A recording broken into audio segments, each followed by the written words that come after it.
நீங்களும் முற்காலத்தில் அவர்களுக்குள்ளே சஞ்சரித்த போது இவைகள் என்ன செஞ்சோம்? நம்ம முன்னோர்கள்லாம் என்ன செஞ்சாங்க, நம்மளும் செஞ்சோம்.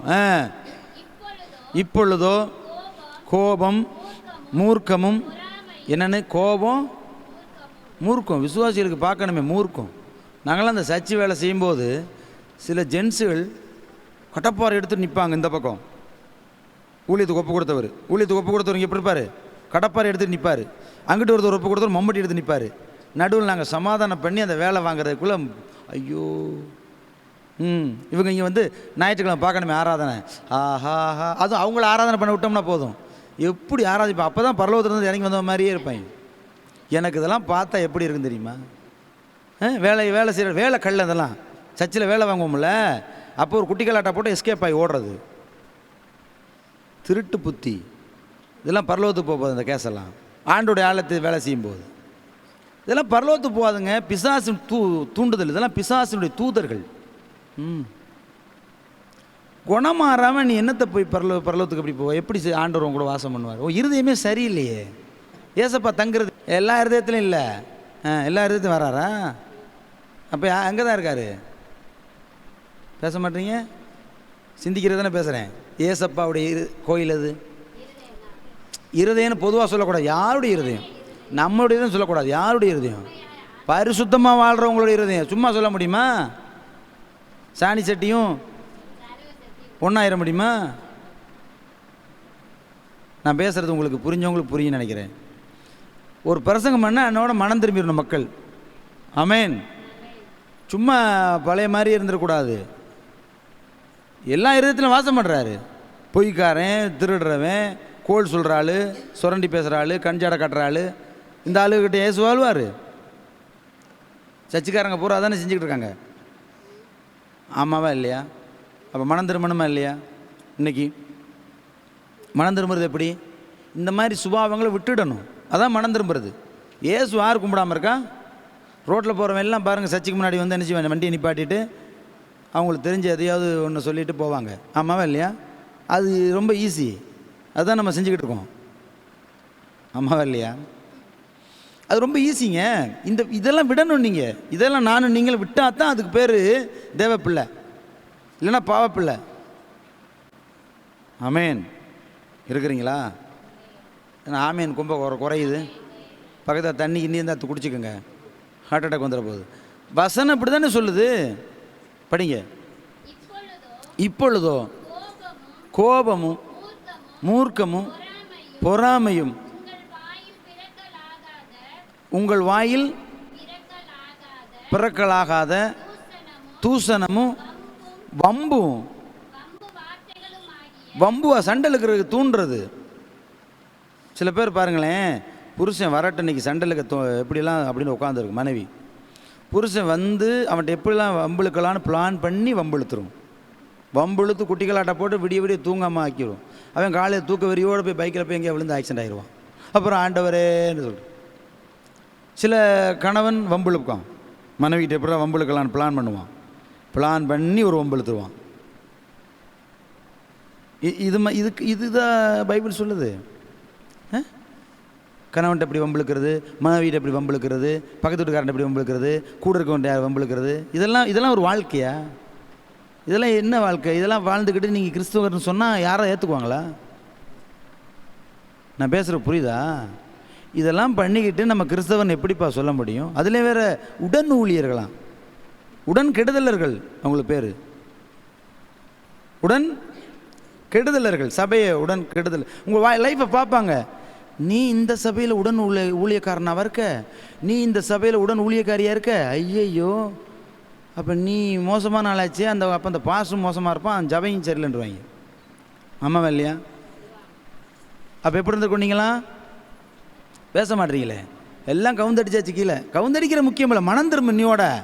அடுத்து இந்த மாதிரி ப்ராப்ளம் இருக்கக்கூடாது உங்கள் வீடுகளில். ஆமேன்.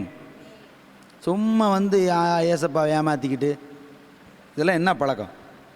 சுபம் கிடைக்காது, அற்பம் கிடைக்காது. பரலோகத்துக்கு போனால் பரலோகத்துக்குலாம் போக முடியாது. செத்ததுக்கப்புறம் இயேசுவேன்னா அவர் யாரையோ கூப்பிட்றாரு போல், ஏதோ ஒரு இயேசு கூப்பிட்றாரு போல் போயிடுவார். ஒரு சாத்தான் வந்து கவ்வி தூக்கிட்டு போவான். அப்புறம் நினச்சிக்கிட்டே போவீங்க, ஐயோ இப்படிலாம் கைத்தட்டமே, இப்படிலாம் கரணம் பாஞ்சமே, இப்படிலாம் அந்நியெல்லாம் பாச பேசணுமே, ஐயோ பாசு கூட போய் போனோமே, ஜோம் பண்ணமே, எங்கள் வீட்டிலலாம் ஜெவ கூட்ட வச்சோமே, தசமாமெல்லாம் கொடுத்தனே, பாலை கொடுத்தனே, மோரை கொடுத்தனே, கோழி கொடுத்தனே, ஆடு கொடுத்தனே, என்னை நரகத்தில் போட்டாங்களே. அல்லேலூயா. பைபிள் அப்படி தானே சொல்லுது. ஆமாவா இல்லையா? பைபிள் என்ன சொல்லுது? உங்களை நான் அறியேன் தானே சொல்லுது. அப்படி தானே சொல்லுது. இப்போ உங்களுக்கு ஆண்டவர் தொடர்பு இருக்கா? நான் பேசுகிறது இப்போ இந்த இன்னைக்கு நேற்று முந்தா நாள்லாம் உங்களுக்கு ஆண்டவருக்கு தொடர்பில் இருக்கா? நீங்கள் ஜெயம் பண்ணும்போது அவர் பேசுகிறாரா? என்ன பேசுகிறாரு? தரிசனத்தை பேசுகிறாரா? சொப்பனத்தில் பேசுகிறாரா? சில மனநோயல்காரங்க வந்து எப்பயுமே மனநோய்க்காரங்களுக்கு ஹார்ட் அட்டாக் வராது. ஏன்னா அவங்க தான் ராஜாவை நினைப்பாங்க. எங்கேயுமே அவங்க ஃபஸ்ட்டாக நினைப்பாங்க. அவங்களுடைய ஆராய்ச்சியின்படி மனநோய் உள்ள ஒரு மனிதனுக்கோ ஆணுக்கோ பெண்ணுக்கோ ஹார்ட் அட்டாக் வராது. ஏன்னா அவங்க மனசில் அவங்க தான் ராஜா, யாருக்கும் பயப்பட மாட்டாங்க. சில நேரங்களில் இந்த மனநோய் உள்ளவங்க நிறைய சொப்பனம் தரிசனம்லாம் சொல்லுவாங்க. பெந்தகோஸ்து உபதேசத்தில் உண்டு, நாங்கள் கவனிச்சிருக்கோம். அந்த மாதிரி ஆளுகளை பார்த்தா அந்த மனநோய் உள்ளவங்க பார்த்திங்கன்னா ஏசப்பாவோட பேசிக்கிட்டே இருக்கிற மாதிரி சிரிப்பாங்க, தனியாக சிரிப்பாங்க. கேட்டால் ஆண்டவரை பார்த்து சிரித்தேன் அப்படிம்பாங்க. அப்புறம் இப்போ தான் ஆண்டவர் வந்துட்டு போனார் அப்படிம்பாங்க. நான் சாப்பிட்டுக்கிறேன், ஆண்டவர் ஆன்னு சொன்னார், நான் ஊட்டி விட்டேன் அப்படிம்பாங்க. விளையாட்டில் டிவிலே சொல்லியிருக்காங்க, ஒளிக்கு காணொலி இருக்குது டிவி, இது நீங்கள் யூடியூப்பில். இதெல்லாம் பார்த்துட்டு யாராவது ஏசு ஏற்றுக்கோனப்பா. மண்ணோய்கள்லாம் இப்போ திருந்துறதுக்கு ஜெபம் பண்ணணும். ஒரு ஊழியக்காரமாக சொன்னதை நான் காணொலியில் இருக்குது. வந்தார், செருப்பை மறந்துட்டு போயிட்டார். ஏசுனார் நடந்து வந்தாராம், வந்து செருப்பை விட்டுட்டு வந்து இந்த அம்மா சாப்பிட்டுக்கிறீஞ்சா ஆன்னு சொன்னாராம், சோறு விட்டுச்சான். அதை சாப்பிட்டு போகும்போது செருப்பை மறந்துட்டு போனால் அந்த செருப்பை எடுத்து அவங்க ஷோகேஸில் வச்சுருக்கான்னு காட்டுறாங்க. அப்புறம் தூதர்கள் வந்து வீட்டில் உலாவுனாங்களாம், ரெக்கையெல்லாம் விழுந்துருக்கு. அந்த கோழியா தூதர்லாம் ரெக்கை விழுகிறதுக்கு. இதெல்லாம் காமெடி இல்லையா? அவங்களாம் என்ன செய்யலாம்? இவங்கனால ஏசு நாம தூசிக்கு தான் படுது. பறவையா தூதர்? ஆண்டவர் அப்போ எவ்வளோ தூரம் கற்பனை பண்ணியிருப்பான். அப்போ தூதர்னும் ரெக்கை இருக்கும், ரெக்கை முடி கிடக்கும்.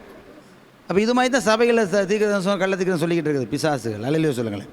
இதெல்லாம் மனம் திரும்பணும், கொள்கை கோட்பாடு மாறணும், புத்தி மாறணும். ஆண்டவர் அப்போ தான் உன்னோட வாழ்வார். அல்லேலூயா. இருக்கிறீங்களா? படிங்க. இன்னைக்கு விடுறீங்களா? அல்லேலூயா. இவைகளெல்லாம் எங்கே விடுறது? அல்லேலூயா. ஆமேன். என்ன ஆமேன் வர மாட்டேதோ? எல்லோரும் கொரோனா காய்ச்சல் வந்த மாதிரி உட்காந்துருக்குறீங்க. இந்த மாதிரி வசனங்கள்லாம் படித்தா தானே விடுதலை ஆக முடியும். சொல்லுங்கள், படிங்க. ஒருவருக்கொருவர் அப்படின்னு போட்டிருக்கு. நம்ம என்ன செய்கிறோம்? படிங்க. பழைய மனுஷனையும் அவனுடைய செய்கைகள், பழைய மனுஷனையும் அவனுடைய செய்கைகளையும் களைஞ்சி போட்டு தன்னை சிருஷ்டித்தவருடைய சாயலுக்கு ஒப்பாய் பூரண அறிவடையும்படி புதிதாக்கப்பட்ட புதிய மனுஷனை. அப்போ பழசு என்ன செஞ்சிடணுமா? களைஞ்சி போடணும். வம்பு சண்டை எல்லாம் விடணும். அப்போ இதெல்லாம் யார் படிச்சிருக்கீங்களா? அந்த பகுதியெல்லாம் இதெல்லாம் படித்து இதுக்காக ஒப்பு கொடுங்க ஆண்டவர்கிட்ட. அப்பா என்னை இப்படி மாற்றுங்க ஆண்டவரேன்னு ஜெபம் பண்ணுங்க. வேறு எதுக்காக ஜெபம் பண்ணிக்கிறீங்க? இங்கே பாருங்களேன், நீங்கள் வாங்குகிற காரு ஜெபம் பண்ணி, நீங்கள் வாங்குகிற வீடு ஜெபம் பண்ணி, நீங்கள் வாங்க எல்லாமே இந்த பூமியோடு போயிடும். இதை படி நீங்கள் செஞ்சால் தான் ஆண்டவர் ரொம்ப மோட்சத்துக்கு போக முடியும். மோட்சத்துக்கு போகிறது தான் நம்முடைய இலக்கு. நான் பேசுகிற புரியுதா? இதெல்லாம் செய்யாமல் சண்டை, வாது, சூது, கபடு, பொறாமை, சந்தேகம், போட்டி, அடுத்தவங்களுக்கு எதாவது கொடுத்தா பொறுக்கிறதில்ல, அடுத்தவங்க மீன் கறி சாப்பிட்டா பொறுக்கிறதில்ல. நீங்கள் ஆண்டவரோடு இருந்தால் உங்களுக்கு தரமாட்டாரா? அடுத்தவங்க நல்ல ட்ரெஸ் போட்டால் பொறுக்கிறதில்ல. பொறாமை, அது என்ன டீச்சர் மாதிரி கட்டிக்கிட்டு வருதுன்னு சொல்கிறது? யாரோ ஒரு விசுவாசி பாவம் யாராவது கொடுத்துருக்காங்க, இல்லைன்னா அது கஷ்டப்பட்டு ஒரு சேலையை வாங்கி கட்டிக்கிட்டு வருது. அதை இப்போ என்ன செய்கிறது? இப்போ இந்த பழைய விசுவாசியெல்லாம் இதுனா டீச்சர் மாதிரி வருது, டீச்சர் மாதிரி போகுது. டீச்சர் மாதிரி வந்தானே கலெக்டர் மாதிரி இருந்தால் உனக்கு என்ன? இல்லைல்ல சொல்லுங்களேன். இதான் வேலை இங்கே சபையில். யார் என்ன சேலை கட்டிட்டு வருவா? சில பேரை பார்ப்பேன், சச்சி முடிஞ்சு போனோடனே யாராவது புது ட்ரெஸ் போட்டிருந்தா கூப்பிட்டு விசாரித்து எங்கே வாங்கினீங்க, நல்லா இருக்குது, என்ன ரேட்டு, இந்த கடை எல்லாம் விசாரிப்பான். இங்கே வந்து பாஸ்டர் பிரசங்கம் பண்ணதெல்லாம் கேட்க மாட்டான். இதெல்லாம் ஒரு எப்போ மாறுறது? இருக்கிறீங்களா இல்லையா? அல்லேலூயா. நீங்கள் நான் தான் சொல்கிறேன்ல, நான் சாகு வரைக்கும் இப்படி தான் பிரசங்கம் பண்ணுவேன். ஆமென் சொல்லுங்களேன். எனக்கு தெரியும் விஷயம் இதான்னு. நீங்கள் தான் மனம் திரும்பணும். ஆமென் சொல்லுங்களேன். நாம் இப்படி இருந்த ஆட்டோமேட்டிக் வாக்குத்தத்தங்கள் என்ன செய்யும்? பழிக்கும். கடவுள் கூட இருக்கிறார். பைபிள் தான் சொல்லுது பாருங்களேன். நல்ல ஊழியக்காரன் பணக்காரனாக இருக்க மாட்டான். ஏன்னா பைபிள் சொல்லுது, சீசர்களை பார்த்து, தரித்திராகிய நீங்கள் பாக்கியவான்கள், பரலோக ராஜ்யம் உங்களுடையது. பேதுரும் யோவானும் தேவாலயத்துக்கு போகும்போது ஒரு முடவன், தாயின் வயிற்றில் பிறந்த முடவன், அவன் பிச்சை கேட்டான். அதுக்கு பேதுரும் யோவான் என்ன சொன்னாங்க? எங்களிடத்தில் வெள்ளியும் இல்லை பொண்ணும் இல்லை, எங்களிடத்தில் உள்ளதை தருகிறோம். தேவனுடைய வல்லமை இருந்துச்சு. அப்போ எங்கிட்ட வல்லமை இருக்குது. நாங்கள் போகிற இடத்துல எல்லாம் என்ன செய்கிறோம்? இந்த நாளைக்கு போகிறேன் ஒரு இடத்துல, நாளாண்டைக்கு போகிறேன், அதுக்கப்புறம் அப்படி இந்த வாரம் முழுக்க போகிற பக்கமெல்லாம் விடுதலை, சுகம், அற்புதம் நடக்குது. ஜனங்கள் சுகமடைவாங்க, விடுதலை அடைகிறாங்க, அற்புதம் நடக்குது. எங்கிட்ட அதான் இருக்குது. நாங்கள் ஒன்றும் பெரிய பணக்காரர் ஆக மாட்டோன்னு எங்களுக்கு தெரியும். கத்தர் கொடுத்தா ஊழியத்தில் தான். ஊழியம் வளரும்போது நாங்கள் வளருவோம். ஆமென் சொல்லுங்களேன். இருக்கிறீங்களா? அதுதான் உண்மை. எங்கள் நோக்கம் பணக்காரனாகணும், கோடீஸ்வரனாகணும் இல்லை. ஏன்னா அது பொய்ன்னு எங்களுக்கு தெரியும். அதெல்லாம் என்னது? அது அத்தனையும் பொய். எல்லாம் பூமியில் விட்டுட்டு தான் போக போகிறோம். எதுவும் கிடையாது. அம்மா ஜெயலலிதா அம்மா தமிழ்நாட்டை ஆண்டாங்க. இந்தியாவின் இரும்பு மங்கின்னு சொல்லப்பட்டாங்க. அவங்க ஜாகும்போது உசுரை காப்பாற்ற முடிஞ்சுதா? அவங்க எதாவது கொண்டுட்டு போனாங்களா? மோட்சத்துக்கோ இல்லை நரகத்துக்கோ எதாவது கொண்டு போனாங்களா? சொல்லுங்கள், கொண்டு போகலல்ல. அப்போயே நீங்கள் பறக்க பறக்க பறக்க பறக்க கத்தரை விட்டுட்டு அங்கங்கே ஓடி இல்லை சொல்லுங்களேன், பொய்யை சொல்லி வேலை செஞ்சு, பொய்யை சொல்லி சம்பாரிச்சு. உண்மையாக இருங்க. உண்மை உள்ள மனுஷன் பரிபூர்ண ஆசீர்வாதங்களை பெறுவான். அல்லேலூயா. எத்தனை பேர் இருக்கிறீங்க?